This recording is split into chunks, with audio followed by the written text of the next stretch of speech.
mientras vivamos en este mundo lleno de pecado, lleno de dolor, el sufrimiento es una realidad del cual nosotros no podemos escapar, no podemos huir. Algunos intentan aliviar el sufrimiento de la manera equivocada, anestesiándose con droga, con alcohol para aliviarse sus problemas. Otros quieren escapar, huir del sufrimiento, porque ningún ser humano quiere sufrir. Porque el sufrimiento no forma parte de nuestra historia o del ideal que Dios tuvo para el ser humano. No. Sin embargo, tengo dos noticias hoy. La noticia mala es que mientras estemos aquí en este planeta que está contaminado por el pecado, el sufrimiento va a tocar en algún momento nuestra vida. Tragedias, desastres, problemas, cáncer, dolor. El sufrimiento es inevitable. Sin embargo, ¿cómo nosotros encaramos el sufrimiento? Hay dos maneras de hacerlo: con fe y sin fe. Sin fe tú enloqueces, te desconsuelas, no hay esperanza. Con fe el sufrimiento también llega a la vida, pero en lugar de enloquecer, uno empieza a correr a un refugio que es Dios. Entonces, la buena noticia de todo esto es que el sufrimiento está llegando a su final. Y mientras veamos más catástrofes seguidas, más tragedias seguidas, más dolor, mientras veamos también más inmoralidad, más violencia y al mismo tiempo más indiferencia de parte de la humanidad, eso es una señal de que mientras más se agrava el sufrimiento es porque está llegando ya más a su final. Y ese final Cristo lo pondrá cuando Él venga para colocar punto final, no solamente al sufrimiento, porque el sufrimiento es el resultado de. Cristo vendrá para poder poner punto final al pecado, porque eso es el causante del sufrimiento, del dolor, y detrás del pecado hay un autor que es Satanás. La destrucción de Satanás, del pecado, acabará con la muerte, sufrimiento, tragedias, catástrofes y todo lo que hoy existe. Sin embargo, hoy queremos colocar tres respuestas cada vez que nosotros enfrentamos el sufrimiento. Para comenzar, no existe una respuesta convincente cuando nosotros queremos responder por qué sufrimos. El sufrimiento es algo extraño, no estuvo en el plan de Dios. Y a veces Dios puede evitar el sufrimiento, a veces Dios permite el sufrimiento. Eso lo dejamos en la soberanía divina. Algún día entenderemos el por qué sufrimos las cosas que aquí no nos explicamos. Hay tantos misterios que nosotros nunca vamos a saber resolver aquí en este mundo. Solamente Dios nos explicará cuando lleguemos al cielo. Sin embargo, yo puedo dar hoy tres explicaciones fundamentadas en la palabra de Dios cada vez que venga a nuestra mente las tres preguntas más esenciales cada vez que nos enfrentamos al dolor. La primera es ¿por qué?, la segunda es ¿para qué?, y la tercera es ¿hasta cuándo? Creo que la más importante de todas es ¿hasta cuándo? Mientras tanto tenemos que saber ¿por qué y para qué? Muy bien, entonces estás cómodo allí, estás allí con toda la familia, toma tu Biblia, vamos a reflexionar hoy sobre este asunto que es tan importante. ¿Por qué es interesante saber el por qué nosotros sufrimos? Porque ese por qué ha llevado a muchos a la incredulidad, a dudar de la existencia de Dios. La mayoría de personas ya no quiere creer más en Dios porque ellos raciocinan así. Si es que Dios es amor, ¿por qué permite que sus hijos sufran? ¿Acaso no tiene poder para impedir el sufrimiento? Y sabes que a veces uno no tiene respuestas para ciertas situaciones de la vida. Mas hoy vamos a resolver nuestra primera cuestión, o la primera pregunta. ¿Por qué? Y sabes que el 90% de nuestro dolor y sufrimiento que cargamos en la vida, ya sea un sufrimiento emocional o un sufrimiento o un dolor físico, tiene que ver con lo que nosotros sembramos.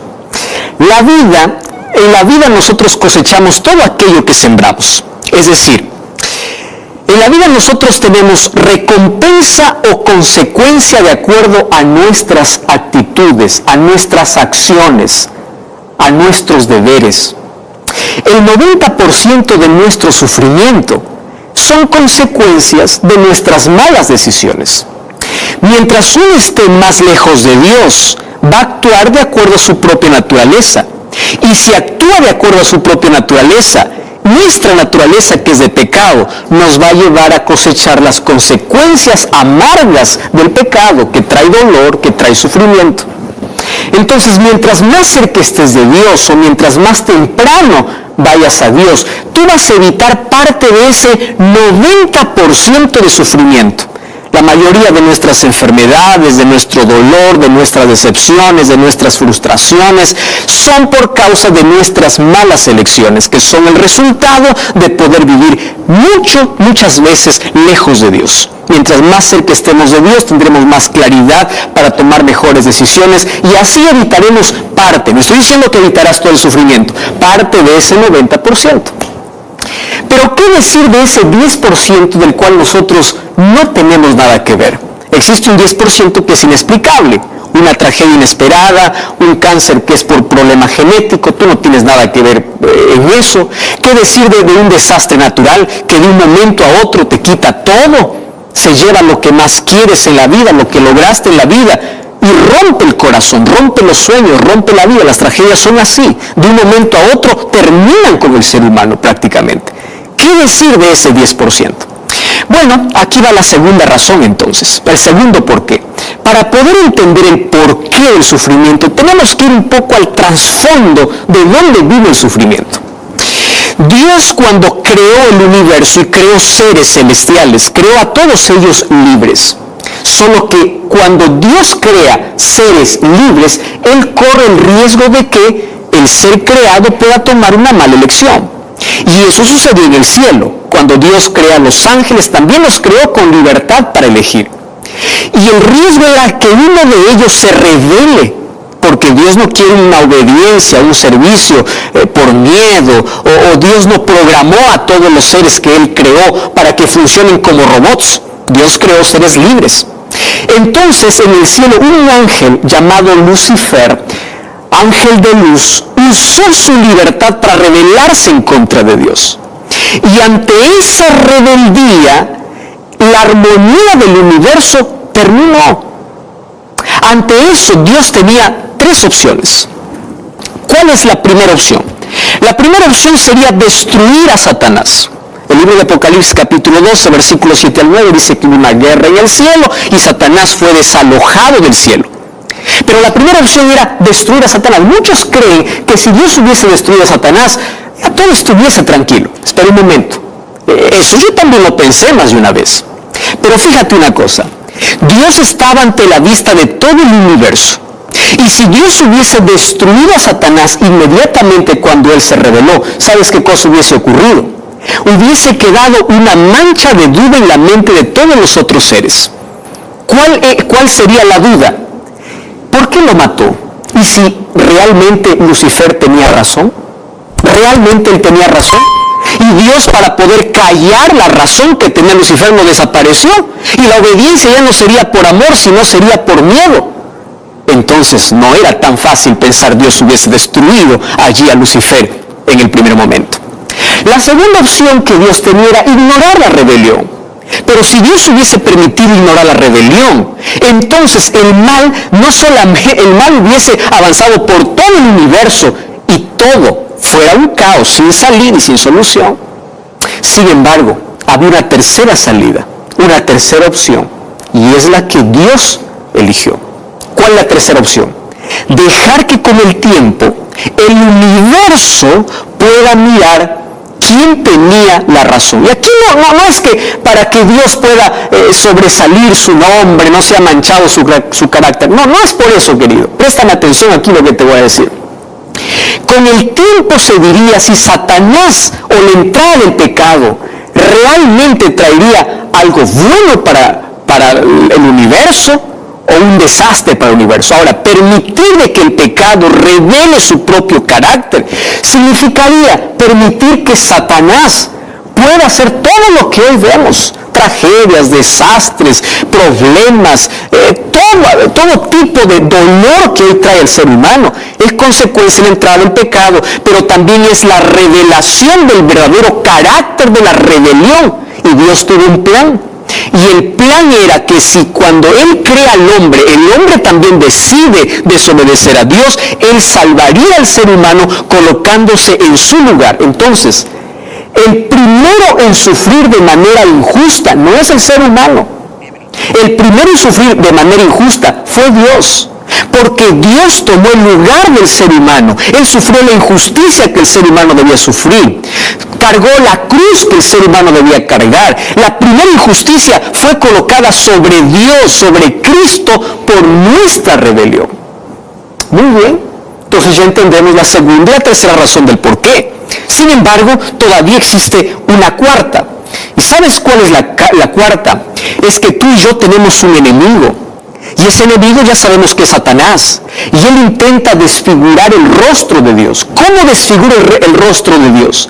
Cada vez que hay una catástrofe, cada vez que el dolor aumenta en este mundo, siembra duda en el corazón de las personas. ¿Dónde está ese Dios justo? ¿Dónde está ese Dios de amor? Y cuando tú dudas de la existencia de Dios o que Dios está al control, Satanás está logrando su objetivo. ¿Cuál es su objetivo? Desfigurar el carácter de Dios. Él ser el causante y luego echar la culpa a Dios. Hace algún tiempo una persona me dice: pastor, ¿no le parece que Dios es injusto al permitir todo esto? Y yo le respondí así: ¿no te parece que es injusto culpar a Dios por todo lo que acontece? Ahora, existe todavía una quinta razón del por qué. Y la quinta razón del por qué Dios permite el dolor, es por lo siguiente. Si Dios solamente protegiera a aquellos que son sus hijos, porque Él puede hacerlo, ¿verdad? Él puede decir: aquellos que me alaban, aquellos que me adoran, aquellos que me sirven, pueden estar protegidos del dolor. Si Dios hiciera eso, entonces Satanás lo acusara de que Dios es injusto, porque solo protege a los que son de Cristo. Entonces Jesús nunca prometió que mientras estemos en este mundo no pasaremos por dolor. El dolor, yo sé que tú tienes un dolor que estás cargando en la vida. Y si es que todavía no has enfrentado eso, prepárate. Va a llegar, el sufrimiento es inevitable. Sin embargo, como dije al principio, hay dos maneras de poder enfrentar: con esperanza y sin esperanza. Sin embargo, tenemos que responder lo segundo, y es el para qué Dios permite el dolor. Si bien es cierto, Dios no es el causante de todo, pero Él permite. La primera razón es porque a través del sufrimiento, a través de las dificultades, nosotros podemos ver la gloria de Dios. ¿Sabes cuándo ocurre un milagro? Un milagro viene cuando hay un problema. Si no hay un problema, entonces obviamente que no hay milagro. Tú vas a ver los milagros que Dios hizo con Daniel en el foso de los leones, con los 3 muchachos que decidieron ser fieles allí en Babilonia. Dios hizo un milagro, pero después del sufrimiento, hubo dolor, hubo sufrimiento. Daniel fue lanzado al foso de leones y de allí Dios lo libró. Dios nos muestra su gloria. Número 2, el sufrimiento prueba quiénes somos, prueba nuestro carácter, prueba nuestra fidelidad. ¿Sabes que nosotros sabemos de quiénes somos y a quién servimos en el momento que sufrimos? Fíjate que Job y su esposa pasaron por el mismo sufrimiento. Perdieron sus hijos, perdieron su riqueza, perdieron todo. Pero Job adoró a Dios y la esposa de Job dijo: maldice a Dios. Mira, el dolor revela quiénes realmente somos. Y Dios permite muchas veces el dolor para poder pulir nuestro carácter, para que nos enseñe a tener paciencia, a tener fe. Nuestra fe crece en las dificultades. Nuestra dependencia crece en el dolor. Conocí a alguien que me decía: pastor, gracias al dolor yo conocí a Jesús, gracias al cáncer yo pude encontrarme con Jesús, porque estaba corriendo tan rápido en la vida que no paré para pensar que me estaba perdiendo. La tercera razón por el cual Dios permite el dolor es porque es un medio por el cual Él nos alcanza. Hay muchas personas que son alcanzadas solo mediante el sufrimiento, porque es el único lenguaje que muchos entienden. Es en el dolor donde se aprende. Y la quinta lección, o la quinta razón, es porque las lecciones más grandes de la vida, lamentablemente lo aprendemos en el dolor.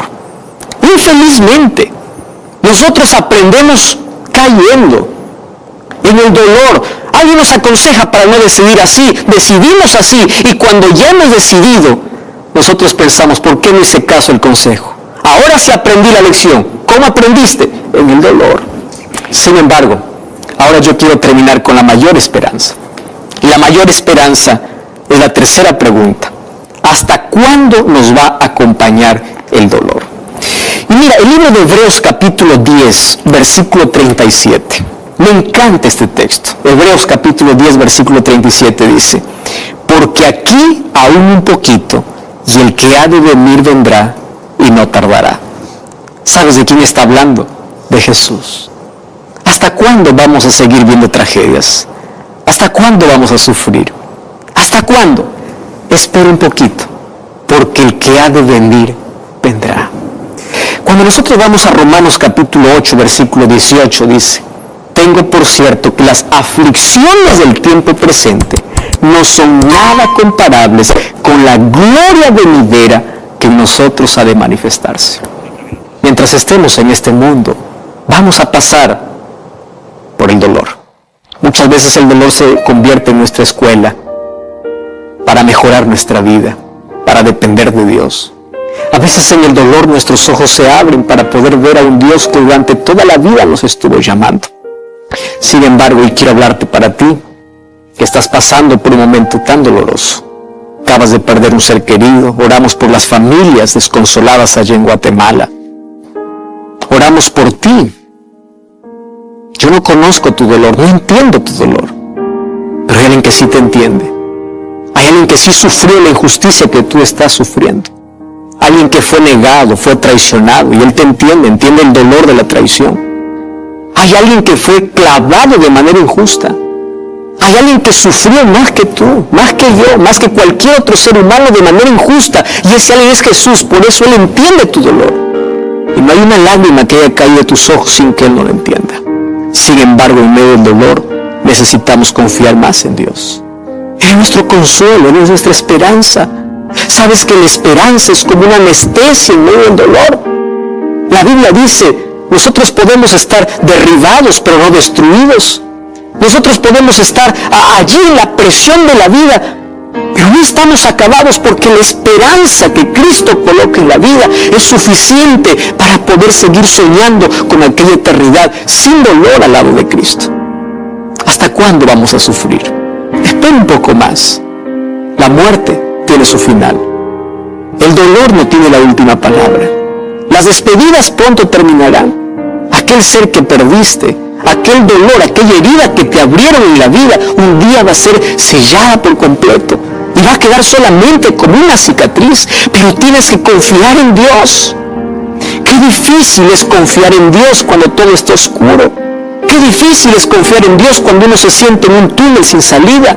Qué difícil es confiar en Dios cuando la tragedia llega a la vida. Pero aquí te dice: espera un poquito, el que ha de venir vendrá para colocar punto final a todo eso. Mientras tanto, confía aunque no entiendas, confía aunque no tengas respuestas, confía aunque no tengas explicaciones. Un día en el cielo te sentarás como un niño sobre las rodillas de Dios y Él te explicará el por qué y el para qué permitió eso en tu vida.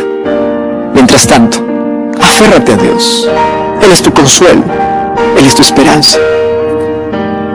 Yo no sé cuál es el dolor que hoy está oprimiendo tu vida.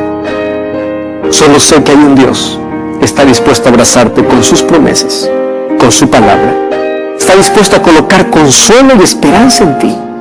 Pero confía, no dudes de su amor. Él también sufre con tu sufrimiento y Él anhela pronto volver para llevarte a una eternidad donde no existirá más tragedias ni dolor. ¿Quieres aceptar a ese Salvador? ¿Quieres consuelo y esperanza? ¿Podemos orar juntos? Querido Dios, hay miles de personas que están pasando por sufrimiento. Hay miles de personas que han perdido un ser querido. Las tragedias, las enfermedades, la violencia roban nuestros sueños, roban lo que más queremos en la vida. Mas allí te buscamos y tú eres nuestro Dios, tú estás a nuestro lado. Y aunque hay cosas que no entendemos, seguimos creyendo en ti. Queremos ser abrazados con tus promesas. Queremos tener aquel consuelo que solamente tú das y aquella esperanza nos puede ayudar a continuar en la vida hasta el día que tú vengas para colocar un punto final.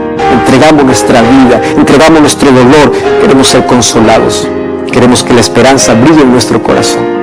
Y esa esperanza eres tú. Nos entregamos a ti, en el nombre de Jesús. Amén.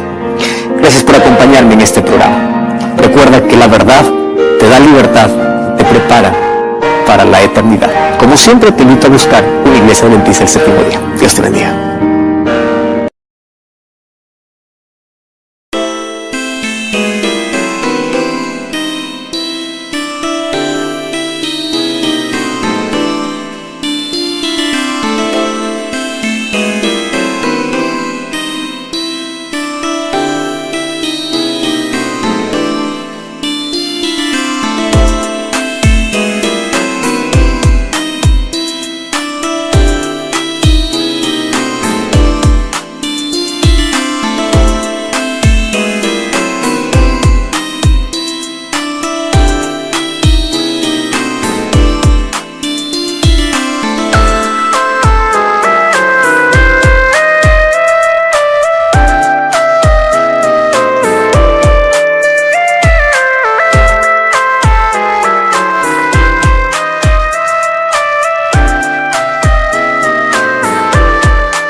smile. I know you are doing hard work to make things possible. I want to let you know that I am with you, and I will be forever. When you talk, I want to listen to you for hours. When you are there beside me, I feel like looking at you all the time. My love for you will never really change. Just want to tell you that you mean a lot to me.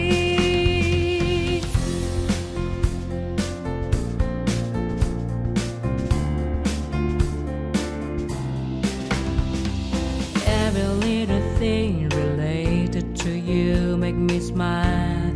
I know you are doing hard work to make things possible.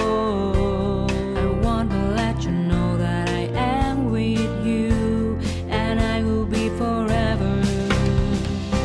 Every little thing related to you make me smile.